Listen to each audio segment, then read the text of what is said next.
Jejak memalukan Andi Arief mulai dari sabu hingga terima uang 50 juta rupiah dari koruptor. Ditulis oleh Ferry Padli dari laman siwar.com. Dan sekarang ketika Andi Arief dipanggil oleh KPK terkait dengan kasus suap, maka Demokrat pun lagi-lagi pasang badan untuk membela seorang Andi Arief. Oleh karena itu kalau ditanyakan tadi geruduk, saya coba cek tadi ke Bung Andi Arief belum nyambung, tapi dari teman-teman katanya ada yang mendatangi rumahnya di Lampung. Kami cek memang sudah tidak rumahnya lagi. Tapi kalau maksudnya untuk mengejar atau memanggil Andi Arief, panggillah secara resmi dengan tata cara KUHP. Kenapa? Implikasi sosialnya, implikasi politiknya luar biasa terhadap bangsa dan negara ini. Jadi, kenapa mereka harus diistimewakan? Saya tidak tahu logika dari seorang Andi Arief atau bahkan sebagian dari petinggi Partai Demokrat. Sudah menjadi hukum alam, orang itu diingat dari apa yang dilakukannya. Ketika apa yang dikerjakan hal positif, maka ia akan dicap sebagai orang baik. Begitupun sebaliknya, ketika seseorang sering banget berbuat hal yang merugikan orang lain dan dirinya sendiri, maka ia akan dicap sebagai orang jahat atau pecundang oleh netizen dan warga dunia nyata. Jadi kalau mau dikenang masyarakat dengan nama harum, banyak-banyaklah berbuat kebaikan. Karena kalau lebih sering berbuat keburukan, siap-siap aja tidak dihargai atau bahkan dianggap sampah oleh masyarakat. Ya, sebagai contoh orang yang sering banget berbuat negatif adalah kader Partai Demokrat, Andi Arief. Bagaimana tidak? Sering banget dia melakukan hal yang unfaedah atau bahkan merugikan orang lain. Sementara pencapaiannya yang positif nyarislah tidak ada. Padahal si Andi Arief ini pernah diberi jabatan strategis oleh SBY semasa menjabat sebagai presiden dulu. Ia pernah ditunjuk menjadi komisaris PT Pos dan staf sus presiden bidang bansos dan bencana. Tapi apa yang membekas dan diingat oleh orang dari dia yang telah menduduki jabatan tersebut? Nggak ada sama sekali. Yang membekas di hati warga plus 62 malah kelakuan-kelakuan buruknya berikut ini. Pertama, ia pernah ditangkap polisi di Hotel Menara Peninsula Jakarta Maret 2019 lalu terkait dengan kepemilikan narkoba jenis sabu. Apesnya sesaat sebelum diciduk, kala itu Andi bersama dengan seorang perempuan yang jelas perempuan itu berinisial L, bukan istri sahnya. Ternyata ditemukan pula kondom bergerigi di sana. Fixlah doi langsung ketahuan main serong oleh istri sah dan anak-anaknya. Kalau masih punya urat malu, pastilah malu banget ketahuan kayak gitu. Bayangkan saja, sudah ketahuan pakai sabu, ketahuan selingkuh pula. Padahal selama ini dikenal vokal mengkritik pemerintah. Ternyata si pengkritik tak lebih baik dari yang dikritik. Hanya saja, dan patut disayangkan, Andi Arief ini ditahan cuma sebentar alias nggak pakai lama kala itu. Dan nggak sampai sidang pula, padahal pemakai sabu juga bisa ditahan loh. Tidak hanya pengedar. Seperti Ridho Roma yang pernah kedapatan menyimpan narkoba jenis sabu mendekam di penjara cukup lama. Sementara Andi Arief ini bisa jadi nggak sampai seminggu loh mendekam di ruang tahanan yang ada kardus di dalamnya. Kedua, ngomong-ngomong soal kardus, si Andi Arief ini pernah juga mengatakan Prabowo Jenderal Kardus. Hal ini disebabkan oleh Ketua Umum Gerindra itu batal meminang AHY sebagai cawapres. Gak berhenti sampai di situ, ia pun pernah membongkar aib Sandiaga Uno, PKS dan PAN. Tanpa terdeng-aling-aling, Andi mengatakan kenapa Prabowo berpasangan dengan Sandi, nggak jadi berpasangan dengan AHY. Karena mantan Wagub DKI itu bersedia memberikan mahar kepada PAN dan PKS masing-masing 500 miliar. Wow, sedangkan AHY bisanya cuma ngarep jadi cawapres doang, nggak mau keluar modal untuk calon partai pengusung. Hahaha. Ini sontoloyo bener nih Andi Arief. Tentunya itu sepenuhnya hak KPK selama memang berlandaskan aturan hukum yang berlaku dan diperlukan untuk memperjelas kasus hukum yang sedang ditangani oleh KPK. Tapi ada catatan dari kami, tentunya bukan dengan niat untuk menggoreng-goreng ataupun mengada-ngada. Ya, ini mesti digarisbawahi ini gitu ya. Apalagi ada muatan politik di dalamnya.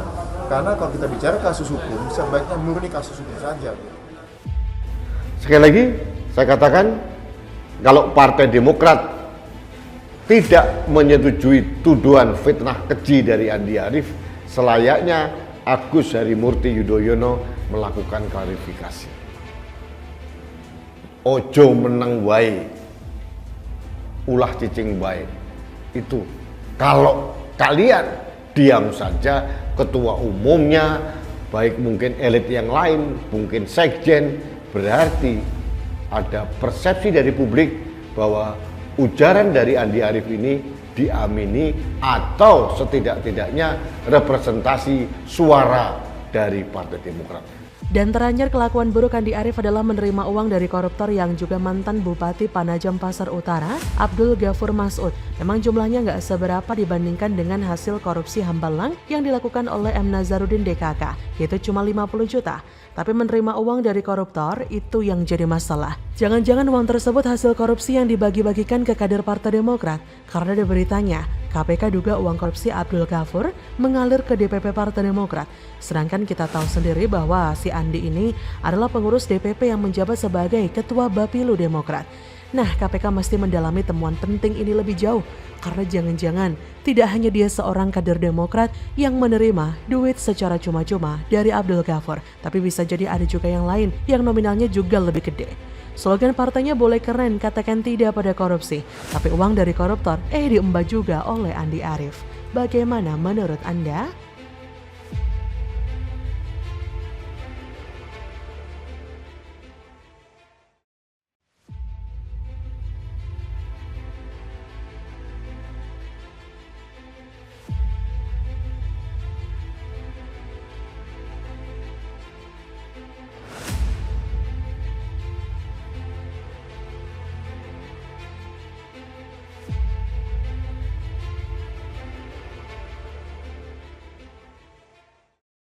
Warganet sindir pasangan Anies dan AHY Pilpres 2024. Cocok benar, satu ahli narasi dan satu pangeran Hambalang mangkrak. Ya, peluang itu tentu saja mungkin. Apalagi kita lihat peta koalisi yang mungkin terjadi ya. Tiketnya apakah kita bisa dapatkan? Nah, dapatkannya dengan cara melalui tadi koalisi. Ya, melalui koalisi tentunya saat ini kami sedang membangun komunikasi dengan semua pihak, tapi tidak dalam konteks capres sebenarnya, tapi lebih kepada bagaimana kita bisa segera lepas dari pandemi dan ekonomi segera pulih. Selama perbincangan tadi, banyak sekali hal yang kami diskusikan. Sebetulnya sudah rindu juga temu kangen dengan Mas Anies ini, karena beliau juga adalah sahabat diskusi sejak dulu. Dan tentunya saya menghormati, mengapresiasi segala kerja yang dilakukan oleh Pak Anies Baswedan sebagai Gubernur Jakarta yang kita tahu menghadapi tantangan kepemimpinan yang sangat kompleks. Pasangan Anies Baswedan dan Agus Harimurti Yudhoyono diduga bakal menjadi pasangan yang dapat memenangi Pilpres 2024. Warganet yang mendengar kabar itu pun langsung menyebut bahwa satu ahli tata kata, yang satu lagi punya kerajaan Hambalang mangkrak. Elit Partai Nasdem Zulfan Lindan diketahui mendukung duet Gubernur DKI Jakarta Anies Baswedan dan Ketua Umum Demokrat Agus Harimurti Yudhoyono, atau juga sering disebut sebagai Pangeran Hambalang untuk Pilpres 2024. Zulfan memandang duet Anies dan Pangeran Hambalang bakal bisa memenangi Pilpres. Zulfan menyebut partainya sudah sepakat tidak memajukan capres dari internal. Perlu diketahui, ada 3 baca pres yang akan diunggulkan Nasdem, yaitu Anies Baswedan, Gubernur Jawa Tengah Ganjar Pranowo, dan Panglima TNI Jenderal Andika Perkasa. Kemudian, kata Zulfan, Demokrat dipandang masih bersabar untuk memajukan Pangeran Hambalang sebagai capres karena masih muda. Di samping itu, Zulfan mendukung baca pres kedua partai tersebut. Ia menjagokan duet Anies dan Pangeran Hambalang. Menurut Zulfan, Anies telah menguasai suara di Sumatera. Selain itu, kata dia, AHY unggul pula di Jawa Timur. Terkait perhitungan itu, Zulfan memandang duet Anies dan AHY bakal memenangi Pilpres 2024 bila keduanya maju bareng. Hal serupa juga disampaikan Deputi Bapilu Demokrat Kamhar Lakumani yang menyebut ide tersebut juga ramai di internal Demokrat, meskipun ada pula aspirasi untuk berpasangan dengan calon lain sebagai capres ataupun cawapres. Di samping itu, warganet yang mengetahui akan hal tersebut tidaklah setuju dengan pasangan Anies dan AHY, karena warganet tersebut menilai bahwa satunya adalah ahli kata-kata dan yang satunya punya kerajaan Hambalang yang mangkrak. Memang secara perhatian dan elektabilitas, kedua nama tersebut adalah yang paling menjanjikan. Di belakang kedua orang tersebut ada pula mentor mumpuni, Anies dengan JK di belakangnya, sementara Pangeran Hambalang jelas punya Pepo SBY. Ditambah dengan Surya Paloh, tentu akan menjadi pasangan dengan kekuatan yang patut untuk diperhitungkan. Namun, sebelum sampai ke sana patut dicermati juga faktor-faktor yang menghambat terbentuknya pasangan tersebut. Karena banyak hal yang sebenarnya menjadi penghalang kuat bagi munculnya duet itu. Pertama, soal kinerja Anies sebagai Gubernur DKI. Sebagai Gubernur DKI banyak sekali kebijakan yang bikin geram. Banyak janji manis semasa kampanye tak tercapai dan malah direvisi dengan tanpa malu. Kata-katanya menjadikan banyak warga menderita. Selama hampir 5 tahun kepemimpinannya, DKI Jakarta dibuat morat-marit. Anies seperti menyelesaikan masalah dengan masalah. Sedangkan si Pangeran Hambalang tercinta jauh lebih parah lagi dari Anies. Kemampuannya sama sekali nggak teruji. Mau jadi Gubernur DKI tapi gagal total. Kalah telak pula, masih belum berpengalaman dan langsung meroket berkat pengaruh bapaknya. Kalau dia berniat nyapres, ini namanya lebih dari keterlaluan. Ibarat begini, anak SD tes masuk SMP, gagal lalu berniat tes masuk SMA. Nah, silakan ya nilai sendiri seberapa tinggi ambisi orang ini. Belum lagi Demokrat terkenal dengan proyek mangkraknya, yaitu Hambalang, yang mungkin kalau Pangeran Hambalang maju sebagai capres dan jadi, maka bisa jadi akan menambah proyek-proyek mangkrak seperti Hambalang. Apalagi kalau disandingkan dengan Anies, bukan mangkrak lagi namanya, tapi akan hancur negeri ini. Jadi kalau mereka berdua berduet, bagus banget, biar masyarakat bisa melihat dengan sangat jelas contoh calon pemimpin yang belum layak, tapi maksain diri sebagai sosok yang layak. Yang satu masih lumayan mentah, tapi memaksa diri jadi matang. Kemampuan masih sebatas karyawan biasa, tapi merasa sudah layak jadi CEO atau direktur. Dan yang satu merasa pintar, tapi nggak lebih dari sekedar pintar mengolah kata, agar masyarakat terbuai. Bagaimana menurut Anda?